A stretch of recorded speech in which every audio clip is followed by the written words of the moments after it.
नमस्कार दोस्तों, स्वागत है आपका इस हफ्ते के करंट अफेयर्स के वीडियो में, जहां हम 19 मई से 26 मई 2025 तक के सभी महत्वपूर्ण करंट अफेयर्स को डिस्कस करेंगे, जिसमें national current affairs, international current affairs, sports current affairs और जो भी इम्पोर्टेंट करंट अफेयर्स से रिलेटेड टॉपिक होते हैं उनको डिस्कस करेंगे। तो अगर आप यूपीएससी, एसएससी, बैंक, रेलवे या किसी भी एग्जाम की तैयारी कर रहे हैं तो यह वीडियो आपके लिए बेहद ही उपयोगी साबित होगा। तो चलिए वीडियो की शुरुआत करते हैं। देखते हैं पहला क्वेश्चन क्या है। तो पहला क्वेश्चन आपसे पूछा जा रहा है, विश्व स्वास्थ्य संगठन यानी WHO ने किस देश में पोलियो रोग के प्रकोप की घोषणा की है? आंसर हो जाएगा पापुआ न्यू गिनी। तो पापुआ न्यू गिनी में पोलियो रोग के प्रकोप की घोषणा भी हाल ही में WHO के द्वारा की गई है। देखिए, 2020 से पापुआ न्यू गिनी में कोई भी पोलियो का मरीज नहीं आया था, लेकिन अब 2025 में जाकर के वहां पर पोलियो रोग के कुछ मामले आए हैं, इसलिए WHO ने पापुआ न्यू गिनी में पोलियो रोग के प्रकोप की घोषणा की है। दोस्तों, आपको याद रखना है कि विश्व में केवल 2 ही देश ऐसे हैं जहां पर अभी पोलियो है। उसमें पहला है पाकिस्तान और दूसरा है अफगानिस्तान। बाकी सभी देशों में लगभग ये समाप्त हो चुका है। अगला क्वेश्चन है, वित्त वर्ष 2025 में सबसे अधिक GST संग्रह वाले राज्यों में पहले स्थान पर कौन है? आंसर हो जाएगा महाराष्ट्र। तो महाराष्ट्र में सबसे अधिक GST कलेक्शन किया गया है फाइनेंशियल ईयर 2025 में। तो दोस्तों, महाराष्ट्र में फाइनेंशियल ईयर 2025 में 3,18,497 करोड़ रुपए का GST कलेक्शन किया गया है, इसलिए यह भारत के टॉप 10 राज्यों में पहले स्थान पर है। दूसरे स्थान पर है गुजरात और तीसरे स्थान पर है कर्नाटक। अगले क्वेश्चन को डिस्कस करते हैं। इसरो ने 18 मई 2025 को अपना 101वां सैटेलाइट EOS-09 किस रॉकेट से लॉन्च किया है? आंसर हो जाएगा PSLV C61 से। तो दोस्तों, इसरो के द्वारा 18 मई 2025 को श्रीहरिकोटा के सतीश धवन स्पेस सेंटर से PSLV C61 रॉकेट से अपना 101वां सैटेलाइट EOS-09 लॉन्च किया, लेकिन ये लॉन्चिंग सफल नहीं हुई, क्योंकि इसका जो पहला फेज था, दूसरा फेज था, ये तो सफल हो गया, लेकिन इसका जो तीसरा फेज था ये सफल नहीं हो सका, इसलिए ये लॉन्चिंग भी असफल रही है। दोस्तों, EOS-09 जो सैटेलाइट था, इसकी ऊंचाई थी 44.5 मीटर, वजन था 321 टन और यह सैटेलाइट हर मौसम में दिन और रात में पृथ्वी की सतह की हाई रेजोल्यूशन तस्वीरें कैप्चर कर सकता था, लेकिन अब ये जो लॉन्चिंग है वो सफल नहीं हो सकी है। अगले क्वेश्चन को डिस्कस करते हैं। 2025 में दुनिया भर में सबसे ज़्यादा बोली जाने वाली 20 भाषाओं में कितनी भारतीय भाषाएं शामिल की गई हैं? तो 5 भाषाएं शामिल की गई हैं। तो 5 भाषाएं कौन कौन है? तो हिंदी, बंगाली, उर्दू, मराठी और तेलुगु। तो हिंदी 20 भाषाओं में तीसरे नंबर पर है और बंगाली 7वें नंबर पर है, उर्दू 11वें नंबर पर है, मराठी 16वें नंबर पर है और तेलुगु 18वें नंबर पर है। तो अब अगर आपसे पूछा जाए कि दुनिया भर में सबसे ज़्यादा बोली जाने वाली भाषा कौन है, तो वो है अंग्रेजी। फिर उसके बाद दूसरे नंबर पर कौन है? मंदारिन, जो कि चीनी मंदारिन कहलाती है, और तीसरे नंबर पर है हिंदी। ठीक है, इस बात को आप याद रखिएगा। और चौथे नंबर पर है स्पेनिश भाषा। अगला क्वेश्चन है, भारत में कैंपस स्थापित करने वाला अमेरिका का पहला विश्वविद्यालय कौन बना है? आंसर हो जाएगा इलिनोइस टेक। तो इस विश्वविद्यालय के द्वारा मुंबई में अपना कैंपस स्थापित किया गया है। इस प्रकार से यह अमेरिका का पहला ऐसा विश्वविद्यालय बना है जिसने भारत में अपना कैंपस स्थापित किया है। अगला क्वेश्चन है, सैफ अंडर 19 चैंपियनशिप 2025 का खिताब किसने जीता है? आंसर हो जाएगा इंडिया ने। तो दोस्तों, सैफ अंडर 19 चैंपियनशिप 2025 का जो आयोजन है यह अरुणाचल प्रदेश के पापुम पारे जिले के यूपिया नामक स्थान पर किया गया था और इस चैंपियनशिप में 6 देशों ने हिस्सा लिया था, जिसमें भारत, बांग्लादेश, भूटान, मालदीव, नेपाल और श्रीलंका शामिल था। और 2025 का विजेता भारत रहा है, उप विजेता कौन रहा है? बांग्लादेश। अगला क्वेश्चन है, किस राज्य के जंगलों में विस्टाडोम ट्रेन सेवा शुरू की गई है? आंसर हो जाएगा इसका उत्तर प्रदेश। तो दोस्तों, उत्तर प्रदेश में इको टूरिज्म और पर्यटन को बढ़ावा देने के लिए कतरनिया घाट वन्यजीव अभ्यारण्य से लेकर के दुधवा टाइगर रिजर्व तक रेल कनेक्टिविटी प्रदान करने वाली पर्यटक ट्रेन में विस्टाडोम कोच का संचालन शुरू किया गया है। इसी के साथ यूपी देश का पहला ऐसा प्रदेश बन गया है जहां पर पर्यटकों के लिए विस्टाडोम कोच का संचालन शुरू किया है। दोस्तों विस्टाडोम कोच ऐसा कोच होता है रेलवे का जिसमें बड़ी बड़ी खिड़कियां होती हैं, कांच की खिड़कियां होती हैं, जिससे जो पर्यटक होते हैं वो बाहर का नज़ारा आसानी से देख सकते हैं। ठीक है, तो ये पर्यटकों की सुविधा के लिए विस्टाडोम ट्रेन सेवा शुरू की गई है। अगला क्वेश्चन है, मिस वर्ल्ड स्पोर्ट्स चैलेंज का खिताब किसने जीता है? तो एलिज रेंडमा ने मिस वर्ल्ड स्पोर्ट्स चैलेंज का खिताब जीता है। दोस्तों मिस वर्ल्ड प्रतियोगिता 2025 का जो आयोजन है यह 10 मई से लेकर 31 मई 2025 तक किया जा रहा है हैदराबाद में। तो इसी के अंतर्गत मिस वर्ल्ड स्पोर्ट्स चैलेंज प्रतियोगिता का भी हाल ही में आयोजन किया गया था, जिसको जीता है एस्टोनिया देश की एलिज रेंडमा ने। अगला क्वेश्चन है, दुनिया भर में अंतर्राष्ट्रीय समुद्री महिला दिवस किस दिन मनाया जाता है? तो यह दिवस 18 मई को मनाया जाता है। तो इस क्वेश्चन को आप नोट जरूर करें क्योंकि ये क्वेश्चन आपसे पूछा जा सकता है। अगला क्वेश्चन डिस्कस करते हैं, कितने सांसदों को संसद रत्न पुरस्कार 2025 से सम्मानित किया गया है? आंसर हो जाएगा 17 सांसदों को। तो संसद में उल्लेखनीय योगदान देने वाले 17 सांसदों को और 2 संसदीय स्थायी समितियों को संसद रत्न पुरस्कार 2025 के लिए चुना गया है। दोस्तों संसद रत्न पुरस्कार की जो शुरुआत है वो 2010 से हुई थी। अब जो सांसद चुने गए हैं इस सम्मान के लिए, चलिए उनको डिस्कस करते हैं। तो देखिए 4 सांसदों को विशेष सम्मान दिया गया है, जिसमें भर्तृहरि मेहताब, सुप्रिया सुले और NK प्रेमचंदन और श्रीरंग अप्पा वारने हैं। इसके अलावा जो संसद रत्न पुरस्कार प्राप्त करने वाले अन्य सांसद हैं उसमें स्मिता वाघ, अरविंद सावंत, नरेश गणपत म्याहास्के और वर्षा गायकवाड़, मेधा कुलकर्णी, प्रवीण पटेल, रवि किशन, निशिकांत दुबे, विद्युत वारन महतो, PP चौधरी, मदन राठौर, CN अन्नादुरे और दिलीप सैकिया। तो इन सभी सांसदों को संसद रत्न पुरस्कार 2025 से सम्मानित किया गया है। इसके अलावा वित्त पर स्थायी समिति और कृषि पर स्थायी समिति को भी संसद रत्न पुरस्कार प्रदान किया गया है। अगला क्वेश्चन है, डॉक्टर जयंत नार्लिकर का निधन हो गया है, वह कौन थे? तो वह भारत के प्रसिद्ध खगोल वैज्ञानिक थे, तो उनका भी हाल ही में निधन हुआ है। और दोस्तों आपको याद रखना है कि उनका संबंध महाराष्ट्र राज्य से रहा है। नार्लिकर को ब्रह्मांड की उत्पत्ति के बिग बैंग सिद्धांत के वैकल्पिक मॉडल का प्रस्ताव देने के लिए जाना जाता है। उन्हें 2004 में पद्म विभूषण से सम्मानित किया गया था। 2014 में उन्हें मराठी भाषा का साहित्य अकादमी पुरस्कार भी मिला था। हाल ही में राष्ट्रीय कैडेट कोर यानी NCC की एक टुकड़ी ने किस पर्वत चोटी पर सफलतापूर्वक चढ़ाई की है? आंसर हो जाएगा माउंट एवरेस्ट। तो दोस्तों दुनिया की सबसे ऊंची पर्वत चोटी है माउंट एवरेस्ट। तो इस पर अभी हाल ही में NCC की एक टुकड़ी ने चढ़ाई पूरी की है, जिसमें 10 NCC कैडेट शामिल थे। अगला क्वेश्चन है, निकू सोरडेन किस देश के राष्ट्रपति बने हैं? तो वह रोमानिया देश के राष्ट्रपति बने हैं। यहाँ पर आप उन्हें देख सकते हैं। तो अभी रोमानिया में राष्ट्रपति चुनाव हुए थे जिसमें निकू सोरडेन ने जीत हासिल की है। अगला क्वेश्चन है, भारत के पहले महावत गांव का उद्घाटन किस राज्य में किया गया है? तो तमिलनाडु में इसका उद्घाटन किया गया है।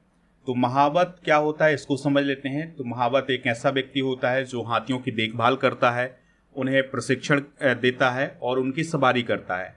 तो महावत के लिए ही एक विशेष प्रकार का गांव बनाया गया है जो कि तमिलनाडु में बनाया गया है। और दोस्तों यह जो गांव है यह तमिलनाडु के नीलगिरी जिले में स्थित मुदुमलाई टाइगर रिजर्व के थेप्पाकाडु हाथी शिविर में बनाया गया है। अगला क्वेश्चन है, MR श्रीनिवासन का 95 वर्ष की आयु में निधन हो गया है, वह कौन थे? तो वह भारत के प्रसिद्ध परमाणु वैज्ञानिक थे। तो उनका अभी हाल ही में निधन हो गया है। उन्हें भारत का आसन्न परमाणु ऊर्जा कार्यक्रम का निर्माता माना जाता है। चीन और किस देश ने गोल्डन ड्रैगन 2025 संयुक्त सैन्य अभ्यास शुरू किया है? आंसर हो जाएगा कंबोडिया। तो दोस्तों चाइना और कंबोडिया ने एक युद्धाभ्यास अभी हाल ही में आयोजित किया है जिसका नाम है गोल्डन ड्रैगन 2025। इस अभ्यास का उद्देश्य क्या है? दोनों देशों के बीच रक्षा सहयोग को बढ़ावा देना। अगला क्वेश्चन है, भारत का पहला पूर्ण साक्षर राज्य कौन बना है? आंसर हो जाएगा इसका मिजोरम। तो दोस्तों मिजोरम भारत का पहला पूर्ण साक्षर राज्य बन गया है, यानी कि यहाँ पर लगभग सभी लोग पढ़ना लिखना जानते हैं। ठीक है, तो इस प्रकार से भारत का पहला पूरी तरह से साक्षर राज्य कौन बना है? मिजोरम बना है। तो वहाँ पर साक्षरता दर कितनी हो गई है? 98.2%। इस बात को आप याद रखिएगा। जबकि 2011 की जनगणना के अनुसार यहाँ पर जो साक्षरता दर थी वो थी 91.33%। अगला क्वेश्चन है, हार्ट लैंप पुस्तक की लेखिका कौन है जिन्हें अंतर्राष्ट्रीय बुकर पुरस्कार 2025 प्राप्त हुआ है? आंसर हो जाएगा बानो मुश्ताक। तो दोस्तों, बानो मुश्ताक एक भारतीय लेखिका हैं, वकील हैं और एक्टिविस्ट हैं। तो उन्हें उनकी पुस्तक हार्ट लैंप के लिए अंतर्राष्ट्रीय बुकर पुरस्कार 2025 मिला है। दोस्तों, जो हार्ट लैंप पुस्तक है यह कन्नड़ भाषा में लिखी गई पुस्तक है। तो इस प्रकार से ये कन्नड़ भाषा में लिखी गई पहली ऐसी पुस्तक है जिसे अंतर्राष्ट्रीय बुकर पुरस्कार मिला है। हार्ट लैंप पुस्तक का जो अंग्रेजी में अनुवाद किया था वो किसने किया था? दीपा भास्ती ने। तो ये हैं दीपा भास्ती और ये हैं बानो मुश्ताक। इससे पहले 2022 में गीतांजलि श्री की पुस्तक टॉम ऑप्सेंड को यह पुरस्कार मिल चुका है। इस बात को भी आप नोट कर लें। अगला क्वेश्चन है, माउंट एवरेस्ट पर चढ़ने वाली पहली CISF अधिकारी कौन बनी है? तो उनका नाम है दोस्तों गीता सामोता। तो CISF में सब इंस्पेक्टर हैं गीता सामोता। तो उन्होंने अभी हाल ही में माउंट एवरेस्ट पर चढ़ाई पूरी की है। इस प्रकार से जो गीता सामोता हैं वो CISF की पहली ऐसी ऑफिसर बन गई हैं जिन्होंने माउंट एवरेस्ट पर चढ़ाई पूरी की है। गीता सामोता का संबंध किस राज्य से है? तो राजस्थान से वो संबंधित हैं और वो राजस्थान के सीकर से संबंधित हैं। और दोस्तों, उन्हें 2023 में giving wings to dreams award मिला था नागर विमानन मंत्रालय के द्वारा, यानी सिविल एविएशन मंत्रालय के द्वारा उन्हें यह अवार्ड प्रदान किया गया था। शिवपाल सिंह किस खेल से संबंधित हैं जिन पर 8 साल का बैन लगाया गया है? आंसर हो जाएगा जेवलिन थ्रो। तो जेवलिन थ्रो के स्टार खिलाड़ी रहे हैं शिवपाल सिंह। तो उन्हें अभी हाल ही में 8 साल का बैन लगाया गया है और ये बैन लगाया है नाडा ने, यानी नेशनल एंटी डोपिंग एजेंसी ने, क्योंकि उनके 2 डोप टेस्ट किए गए थे जिसमें वो फेल हो गए थे। अब उन पर 8 साल का बैन लगाया गया है। आपको याद रखना है कि जो टोक्यो ओलंपिक हुए थे उसमें उन्होंने भारत का प्रतिनिधित्व भी किया था। अगला क्वेश्चन है, हाल ही में कहाँ कोरोना के नए वेरिएंट JN फर्स्ट के 14,000 केस दर्ज किए गए हैं? आंसर हो जाएगा सिंगापुर। तो दोस्तों, कोरोना का एक नया वेरिएंट आया है जिसका नाम है JN फर्स्ट। तो उसके 14,000 मामले अभी हाल ही में सिंगापुर में पाए गए। हाल ही में की गई गणना के अनुसार गुजरात में एशियाई शेरों की संख्या कितनी है? आंसर हो जाएगा इसका 891। तो दोस्तों, गुजरात में अभी हाल ही में एशियाई शेरों की गणना की गई है जिसके अनुसार 891 एशियाई शेर हैं गुजरात में। और दोस्तों, भारत में सबसे ज़्यादा जो एशियाई शेर हैं वो किस नेशनल पार्क में है? तो वो है गिर नेशनल पार्क में। ये गुजरात राज्य में ही स्थित है। अगला क्वेश्चन है, एशियाई उत्पादकता संगठन का अध्यक्ष कौन सा देश बना है? आंसर हो जाएगा भारत। ठीक है, तो भारत को अभी हाल ही में एशियन प्रोडक्टिविटी ऑर्गेनाइजेशन का प्रेसिडेंट बनाया गया है। तो 2025-26 के लिए भारत को ये अध्यक्षता दी गई है। 21 मई 2025 को भारतीय नौसेना में शामिल किए गए प्राचीन सिले हुए जहाज का नाम क्या है? तो उसका नाम है INSV कॉन्डेन। ठीक है, तो इसको आप याद रखिएगा। तो ये हाथ से सिला हुआ या हाथ से बनाया हुआ जहाज है। इसको अभी हाल ही में इंडियन नेवी में शामिल किया गया है और इस जहाज को बनाने वाले कारीगर कौन है? बाबू शंकरन। अगला क्वेश्चन है, जस्टिस के सोमशेखर किस राज्य के हाई कोर्ट के मुख्य न्यायाधीश बने हैं? आंसर हो जाएगा मणिपुर। तो मणिपुर हाई कोर्ट के मुख्य न्यायाधीश बनाए गए हैं के सोमशेखर। और जो मणिपुर हाई कोर्ट है इसकी स्थापना कब हुई थी? 2013 में, और यह मणिपुर की राजधानी इम्फाल में स्थित है। अगला क्वेश्चन है, तितली की नई प्रजाति यूथिलिया मलक्काना किस राज्य में पहली बार देखी गई है? तो यह अरुणाचल प्रदेश में पहली बार देखी गई है। और दोस्तों, ये जो प्रजाति है तितली की जिसका नाम है यूथिलिया मलक्काना, ये पाई जाती है दक्षिण पूर्व एशिया में। भारत में नहीं पाई जाती थी, लेकिन अब इसके प्रमाण अरुणाचल प्रदेश में मिले हैं। इस बात को आप नोट कर सकते हैं। अगला क्वेश्चन है, इसरो ने किस वर्ष को गगनयान वर्ष घोषित किया है? तो आंसर हो जाएगा 2025। तो 2027 में इसरो के द्वारा गगनयान लॉन्च किया जाना है। ठीक है, तो इसके लिए 2025 को उसने गगनयान वर्ष घोषित किया है। तो गगनयान से संबंधित जितने भी प्रोजेक्ट हैं उनको 2025 में शुरू किया जाएगा, उन पर काम किया जाएगा, इसलिए 2025 को गगनयान वर्ष घोषित किया गया है। अगला क्वेश्चन है, केंद्र सरकार ने इंटेलिजेंस ब्यूरो यानी IB के चीफ तपन ढेका का कार्यकाल कितना बढ़ाया है? तो 1 साल के लिए उनका कार्यकाल बढ़ाया गया है। अगला क्वेश्चन है, PM मोदी ने 103 अमृत स्टेशनों का उद्घाटन कहां से किया है? तो बीकानेर राजस्थान से पीएम मोदी जी के द्वारा 103 अमृत स्टेशनों का उद्घाटन किया गया है। अगला क्वेश्चन है, अमेरिकी राष्ट्रपति डोनाल्ड ट्रंप ने किस यूनिवर्सिटी में विदेशी छात्रों के एडमिशन पर रोक लगाई है? आंसर हो जाएगा हार्वर्ड यूनिवर्सिटी। तो दोस्तों, डोनाल्ड ट्रंप ने हार्वर्ड यूनिवर्सिटी में विदेशी छात्रों के एडमिशन पर रोक लगाई है और अभी हाल ही में हार्वर्ड यूनिवर्सिटी की जो फंडिंग थी उसको भी रोका था उन्होंने। हार्वर्ड यूनिवर्सिटी जो है अमेरिका के कैम्ब्रिज शहर में स्थित है। इसकी स्थापना 1636 में हुई थी। अगला क्वेश्चन है, चागोस द्वीप समूह पर मॉरिशस और किस देश ने संधि पर हस्ताक्षर किए हैं? आंसर हो जाएगा यूनाइटेड किंगडम। तो दोस्तों, जो चागोस द्वीप समूह है यह मॉरिशस को दिया गया है यूनाइटेड किंगडम के द्वारा। तो इसको लेकर के अभी हाल ही में यूनाइटेड किंगडम और मॉरिशस के बीच में एक समझौता हुआ है और उस पर सिग्नेचर भी हो गए हैं। इसके अलावा एक और द्वीप है जिसका नाम है डिएगो गार्सिया। तो इस पर यूनाइटेड किंगडम का जो सैनिक अड्डा बना हुआ है उसके लिए यूनाइटेड किंगडम मॉरिशस को 101 मिलियन पाउंड का किराया देगा और ये 99 साल के लिए लीज पर लिया गया है यूनाइटेड किंगडम के द्वारा मॉरिशस से। राष्ट्रमंडल दिवस कब मनाया जाता है? तो हर साल 24 मई को कॉमनवेल्थ डे या राष्ट्रमंडल दिवस मनाया जाता है। अगला क्वेश्चन है, किस राज्य के गया जिले का नाम बदलकर गया जी रखा गया है? तो दोस्तों, बिहार का एक प्रसिद्ध जिला है गया, तो उसको अब गया जी के नाम से जाना जाएगा। तो ये अभी बदलाव किया गया है हाल ही के समय में। आर प्रज्ञानंद ने सुपर वेट शतरंज क्लासिक का खिताब जीता है। यह प्रतियोगिता किस देश में आयोजित की गई थी? आंसर हो जाएगा रोमानिया। तो रोमानिया देश में आयोजित की गई सुपर वेट शतरंज क्लासिक का खिताब आर प्रज्ञानंद ने जीता है। अगला क्वेश्चन है, जेवलिन थ्रोवर नीरज चोपड़ा ने दोहा डायमंड लीग 2025 में कितनी दूरी का भाला फेंककर अपना सर्वश्रेष्ठ प्रदर्शन किया है? आंसर हो जाएगा 90.23 मीटर।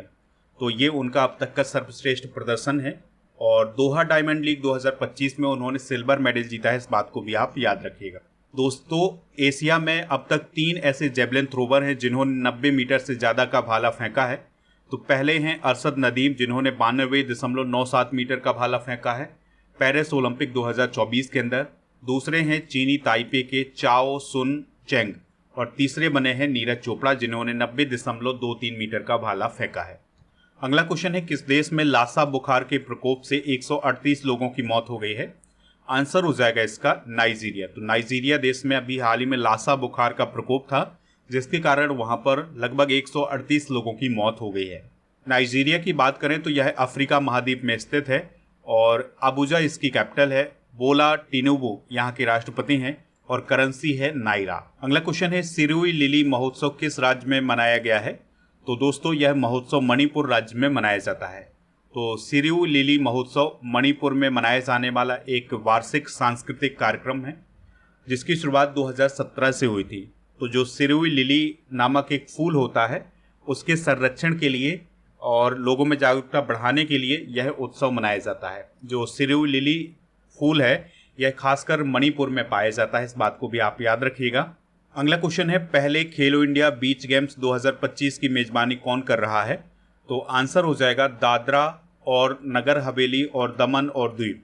तो इसके द्वारा पहले खेलो इंडिया बीच गेम्स की मेजबानी की जा रही है 2025 में और यह खेल 19 मई से 25 मई 2025 तक आयोजित किए जाएंगे। अगला क्वेश्चन है, इटालियन ओपन 2025 टेनिस प्रतियोगिता किसने जीती है?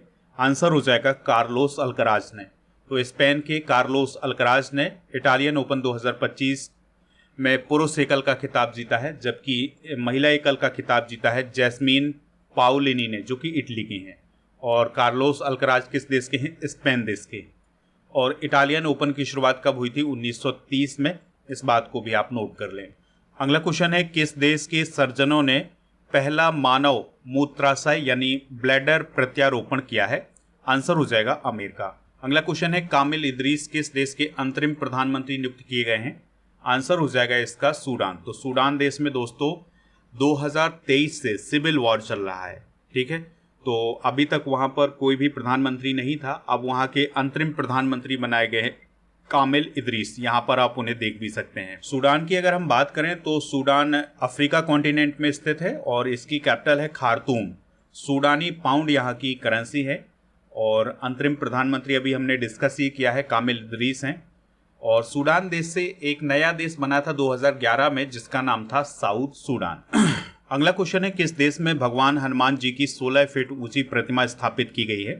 आंसर हो जाएगा गुआना। तो गुआना देश में भगवान हनुमान जी की 16 फीट ऊंची प्रतिमा स्थापित की गई है और यह जो प्रतिमा स्थापित की गई है यह गुआना देश के स्पार्टा नामक स्थान पर स्थापित की गई है। अगला क्वेश्चन है, कौन सा देश डिफेंस सिस्टम गोल्डन डोम बनाएगा? आंसर हो जाएगा अमेरिका। तो अमेरिका ने अभी हाल ही में इजराइल के आयरन डोम की तरह गोल्डन डोम बनाने की घोषणा की है, जो कि अंतरिक्ष से होने वाले हमलों को भी रोक सकेगा। अगला क्वेश्चन है, यूरोपा लीग 2025 फुटबॉल प्रतियोगिता का खिताब किसने जीता है? तो टोटेनहम हॉटस्पर नामक जो फुटबॉल क्लब है उसने यूरोपा लीग 2025 का खिताब जीता है और टोटेनहम हॉटस्पर ने मैनचेस्टर यूनाइटेड किंगडम को हरा करके ये खिताब जीता है। और ये जो प्रतियोगिता थी यानी यूरोपा कप जो है ये कहाँ आयोजित किया गया था? स्पेन में आयोजित।